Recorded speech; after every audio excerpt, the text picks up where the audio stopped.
नमस्कार दोस्तों, आज हम आपको गुरुवार की व्रत कथा सुनाएंगे। साथ ही गुरुवार के व्रत का महत्व भी बताएंगे। प्राचीन काल की बात है। किसी राज्य में एक बड़ा प्रतापी और दानी राजा राज करता था। वो हर गुरुवार को व्रत रखता और भूखे और गरीबों को दान देकर पुण्य प्राप्त करता था। लेकिन ये बात उसकी रानी को अच्छी नहीं लगती थी। वो ना तो व्रत करती थी, ना ही किसी को एक भी पैसा दान में देती थी और राजा को भी ऐसा करने से मना करती थी। एक समय की बात है। राजा शिकार खेलने के लिए जंगल चले गए थे।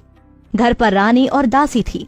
उसी समय गुरु बृहस्पति देव साधु का रूप धारण कर राजा के दरवाजे पर भिक्षा मांगने आए। साधु ने जब रानी से भिक्षा मांगी तो वो कहने लगी, हे साधु महाराज, मैं इस दान और पुण्य से तंग आ गई हूँ। आप कोई ऐसा उपाय बताएं जिससे कि सारा धन नष्ट हो जाए और मैं आराम से रह सकूं। बृहस्पति देव ने कहा, हे देवी, तुम बड़ी विचित्र हो। संतान और धन से कोई दुखी होता है? अगर अधिक धन है तो इसे शुभ कार्यों में लगाओ। कुंवारी कन्याओं का विवाह कराओ, विद्यालय और बाग बगीचे का निर्माण कराओ, जिससे तुम्हारे दोनों लोग सुधरें। लेकिन साधु की इन बातों से रानी को खुशी नहीं हुई। उसने कहा कि मुझे ऐसे धन की आवश्यकता नहीं है जिसे मैं दान दूं और जिसे संभालने में मेरा सारा समय नष्ट हो जाए। तब साधु ने कहा, अगर तुम्हारी ऐसी इच्छा है तो मैं जैसा तुम्हें बताता हूँ तुम वैसा ही करना। गुरुवार के दिन तुम घर को गोबर से लिपना, अपने केशों को पीली मिट्टी से धोना, केशों को धोते समय स्नान करना, राजा से हजामत बनाने को कहना, भोजन में मांस मदिरा खाना, कपड़ा धोबी के यहाँ धुलने डालना।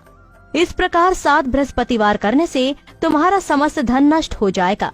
इतना कहकर साधु रूपी बृहस्पति देव अंतर्ध्यान हो गए। साधु के अनुसार कही बातों को पूरा करते हुए रानी को केवल 3 बृहस्पतिवार ही बीते थे कि उसकी समस्त धन संपत्ति नष्ट हो गई। भोजन के लिए राजा का परिवार तरसने लगा। तब एक दिन राजा ने रानी से बोला कि हे रानी, तुम यहीं रहो, मैं दूसरे देश को जाता हूँ। लेकिन यहाँ पर सभी लोग मुझे जानते हैं, इसलिए मैं कोई छोटा कार्य नहीं कर सकता। ऐसा कहकर राजा परदेश चला गया। वहाँ वो जंगल से लकड़ी काट कर लाता और शहर में बेचता। इस तरह वो अपना जीवन व्यतीत करने लगा। इधर राजा के परदेश जाते ही रानी और दासी दुखी रहने लगी। एक बार जब रानी और दासी को 7 दिन तक बिना भोजन के रहना पड़ा तो रानी ने अपनी दासी से कहा, हे दासी, पास ही के नगर में मेरी बहन रहती है। वो बड़ी धनवान है। तू उसके पास जा और कुछ ले आ ताकि थोड़ी बहुत गुजर बसर हो जाए। दासी रानी की बहन के पास गई। उस दिन गुरुवार था और रानी की बहन उस समय बृहस्पतिवार व्रत की कथा सुन रही थी।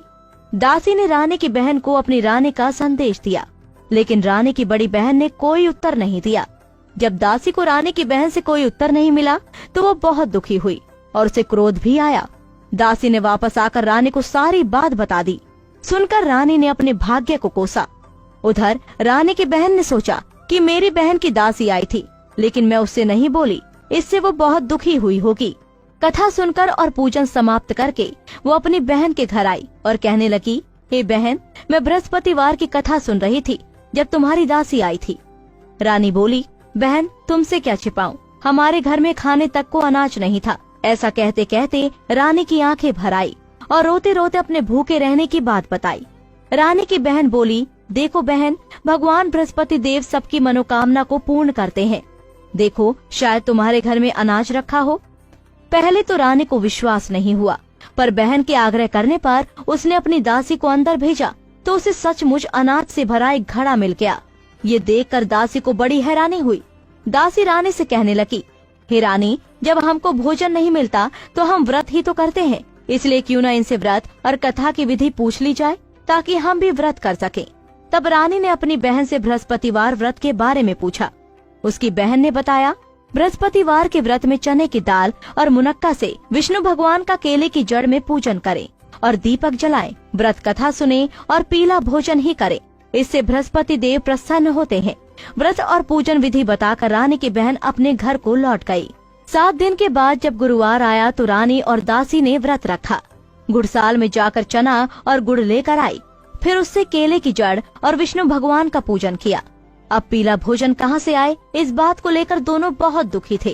क्योंकि उन्होंने व्रत रखा था, इसलिए बृहस्पति देव उनसे प्रसन्न थे। इसलिए वे एक साधारण व्यक्ति का रूप धारण कर 2 थालों में सुंदर पीला भोजन दासी को दे गए। भोजन पाकर दासी प्रसन्न हुई और फिर रानी के साथ मिलकर भोजन ग्रहण किया।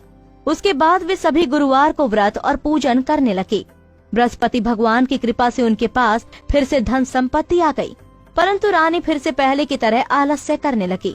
तब दासी बोली, देखो रानी, तुम पहले भी इस प्रकार आलस्य करती थी। तुम्हें धन रखने में कष्ट होता था, इस कारण सभी धन नष्ट हो गया, और अब जब भगवान बृहस्पति की कृपा से धन मिला है तो तुम्हें फिर से आलस्य होता है। रानी को समझाते हुए दासी कहती है कि बड़ी मुसीबतों के बाद हमने ये धन पाया है, इसलिए हमें दान पुण्य करना चाहिए, भूखे मनुष्यों को भोजन कराना चाहिए और धन को शुभ कार्यों में खर्च करना चाहिए, जिससे तुम्हारे कुल का यश बढ़ेगा, स्वर्ग की प्राप्ति होगी और पितृ प्रसन्न होंगे। दासी की बात मानकर रानी अपना धन शुभ कार्यों में खर्च करने लगी, जिससे पूरे नगर में उसका यश फैलने लगा। इसी तरह की और भी जानकारी लेने के लिए हमारे चैनल को सब्सक्राइब करें और नई वीडियो की नोटिफिकेशन के लिए बेल आइकॉन दबाएं। अगर आप ये वीडियो फेसबुक पर देख रहे हैं तो वीडियो को लाइक और शेयर करें। साथ ही अपनी राय कमेंट बॉक्स में जरूर बताएं। धन्यवाद।